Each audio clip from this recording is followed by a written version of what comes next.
Hey, what's going on, guys? It's Jack. Back again to talk about patch 8.3's Big Disc Guide. Everything you need to know from raids, Mythic Plus, and everywhere in between. What to do, how best to do it, and what's the state of the game for them.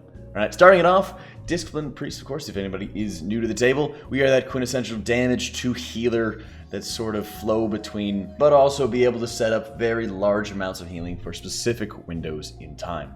Recently, we've received some nerfs for 8.3 for the spec, which, if you've been playing Disc throughout BFA, it really shouldn't be too much of a surprise because we've been getting hit by the nerf bat left, right, and center this expansion. So, to start it off, we have a slight buff as well. Penance healing has been increased by 15%. This is only the healing from directly healing an ally, not the atonement transfers from dealing damage. And if you ever healed an ally with Penance, you should know that it really sucks, and a 15% buff does not mean much.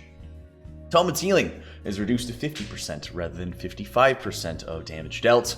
Again, this used to be 60% at the start of the expansion. Atonement nerfs have continued just to the growing strength of the spec because we scale so well throughout the expansion, and with more corruption gear and with more Azurite at our disposal, higher eye level at our disposal, we'll continue to grow and outgrow this nerf, as well as the nerf to Purge the Wicked, Solace, and Shadow Word Pain.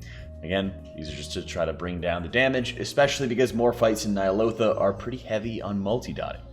Mastery's Grace has also received a 12% effectiveness boost. This is conceivably to offset some of the damage that this will do for Mythic Plus, make it a little bit easier for us to get more value out of our atonements, and make Mastery, as they say, a bit more attractive. Schism was also increasing the damage of certain abilities that weren't necessarily a priest's. The Cyclotronic Blast Trinket from Mechagon, or the Crucible of Flame Essence were having their damage increased by Schism as well, making for an incredible amount of burst damage that we could output. Unfortunately, they caught on to us, so with 8.3 that interaction will be removed, but you can still run Crucible Flame, you just don't want to be casting it during your Schism window.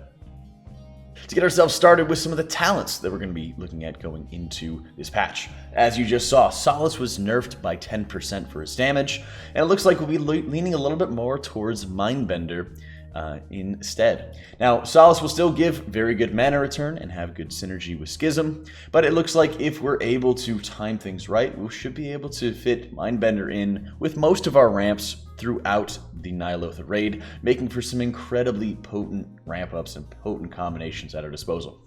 Schism, mobility through Feather, Shining Force, anything could be really taken in the 60 tier, all pretty standard. Sins of the Many usually wind up competing with Shadow Covenant during farm content, during parse content, but Sins of the Many, while you're progressing, is going to be the biggest help for you, and will be incredibly effective on multi-targeting fights, as you'll take Purge the Wicked on those fights, but if you're in a single target encounter, you'll want to take Halo.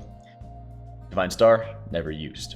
On the 100 tier, Evangelism is our go-to, and it is pretty much the foundation of our spec for a raiding environment, extending the duration of atonements and making sure we can pull off those ramp ups oh so well, as we'll discuss a little bit later. As we're looking at Mythic Plus, you still will be looking to take Mindbender as well. This time you're going to be looking at Sins, Purge, and Lenience to round out those last couple talents for us. This is an aggressive style for Mythic Plus, and this is going to be going with the mindset that you're going to be a bit more comfortable with Mythic Plus dungeons, and you're going to have a good idea of the damage that's going to be incoming and how best to prepare for it with some of the large defenses we have at our disposal. If you're not as comfortable, or if you're facing some difficult tyrannical bosses or some difficult Mythic Plus affixes like Grievous or Bursting, take a look at the safe build here. While it will substantially reduce the overall damage that you can put out into the group, it will increase your 5-man healing by a pretty substantial amount, not only for your single target healing through Twist of Fate, but also through group-wide healing with the Shadow Covenant. This is, again, a very safe-focused build. Something like Temple of Sethralus, it can be quite a good option for if you're concerned about tank survivability, or even group survivability with the heavy ticking damage that can happen as you go into higher level keys. For more info on safe Mythic Plus builds, we've got more videos on them. Check them out in the description below. For stats, it hasn't changed too terribly much just from the specialization. We kind of like everything, but haste has been our go-to, although we're getting so much haste from the new raid that it might actually have us start leaning a little bit more towards other secondaries after a certain point. You see most disc priests who are kind of hanging around the high 20% type of range, and I don't think that we're going to be going that much further above it. Instead, with the new corruption effects coming in, we might start working more towards crit because of the crit damage and healing corruption effect that's going to be coming in 8.3. Corruption is basically Titan Forging and benthic gear having a baby and allowing for a very large amount of different random effects that can happen onto your gear. This one in particular will give more damage and more healing to any of your critical strikes, making it an incredibly useful corruption piece to use on progression, and making it a lot more valuable to use the crit stat more frequently. So, in general, you'll be wanting to focus on haste and crit, but versatility and mastery are not bad stats by any means, so don't feel too bad if you get any of those on gear.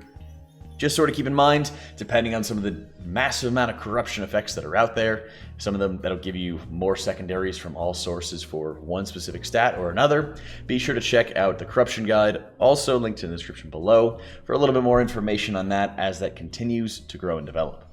With patch 8.3, we also have some very new essences that are going to be coming out. For these, they don't look like they're going to be competing too terribly heavily with the usual mainstays for our major essences, that of the Ever-Rising Tide or Memory of Lucid Dreams. Those have been our major essences for raiding for quite some time now, and look to continue keeping their position, using Ever-Rising Tide if you have external mana, if you have Wisdom or Innervates to sort of support you, or you're really confident with your mana throughout the encounter. Lucid, if you're a little bit less confident, if you don't have those Wisdoms or Innervates and you need a little bit more mana at your disposal, or you have a good way to take advantage of that leech bonus, it can be very, very potent. For the miners, since we will be taking Mindbender much more frequently, Vision of Perfection also starts stepping up in value for us, reducing the cooldown of Mindbender by about 14-15 seconds, depending on the level of your Heart of Azeroth. This can be incredibly potent for ramping up and making sure that you're always having Mindbender available, whether it's with your Rapture ramp or whether it's with your Evangelism one. Also, Conflict and Strife, as we have used in Eternal Palace, a lot of versatility is just generally pretty good to get out of a minor essence, and we take very good advantage of that. Ever-Rising Tide and Lucid Dreams are great majors, but whichever one you run as a major, you often will run as a minor, so look for those ones to pop up as well. And our new essences. The Unwavering Ward will be applying shields to nearby allies, and if you have the rank 3 version, will also be applying 3% damage reduction. Now, that absorb effect scales with your versatility, providing some actually pretty good synergy between Conflict and Strife and the Unwavering Ward, but keep in mind that you need to be within proximity of a lot of allies in order to get good value. Now, if it's a specific fight with heavy burst damage, you may only have part of the raid that's going to be covered, but it should be okay because it's damage reduction.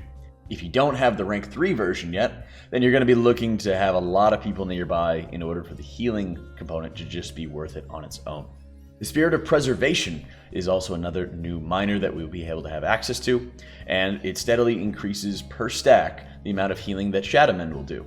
And at the rank 3 version, for every stack that you consume, you gain plus 20% crit strike chance to that specific ability again. So, for Shadowmend, for us as Disc Priests, we'll be getting a slight buff to Shadowmend with our stacks maxed out, but the second cast will be guaranteed to be a crit, and that will be incredibly powerful to take advantage of, especially in a 5-man environment. I don't foresee us using Spirit of Preservation that frequently in a raiding environment, because we just don't really use Shadowmend enough.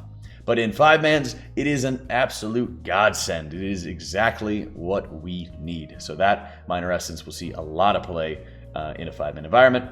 And like I said, Unwavering Ward, probably in a raiding environment if everybody's going to be stacked up close enough together.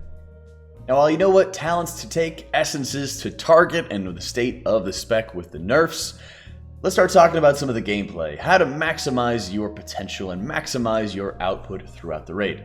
Our focus as Disciplined Priests is on the ramp, identifying an unavoidable amount of damage that's going out onto the raid, and then doing our best to counter that damage by building up a large amount of atonements onto the group, and then being able to get the most value out of them through dealing heavy damage while atonements are persisting.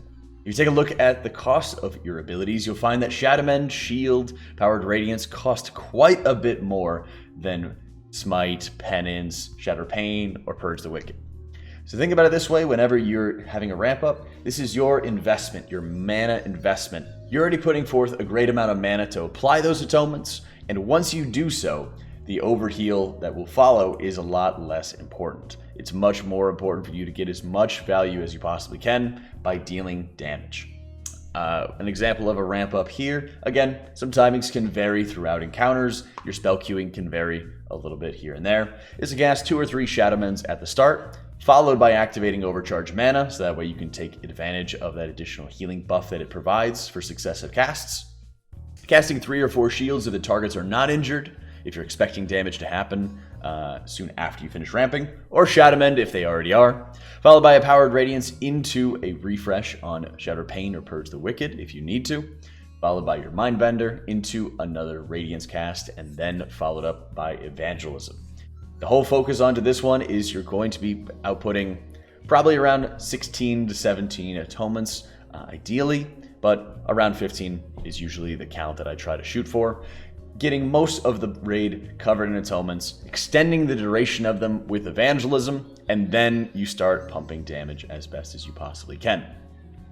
The priority for you for dealing damage will be Schism, followed up by Halo if you have access to it. Since we're running Mindbender, you will not have Solace, so you'll follow up with Penance and Smite. From there, you're just continuing to add damage as long as the atonements are persisting, and as they fall off, that is your opportunity to kind of take a breather, start looking at when the next mechanic is going to be going out, and then you're able to sort of take stock as to where you stand in the raid. If there's more immediate damage coming, you might start working with Rapture, for example, and getting out as many of the increased shields as possible to counter them.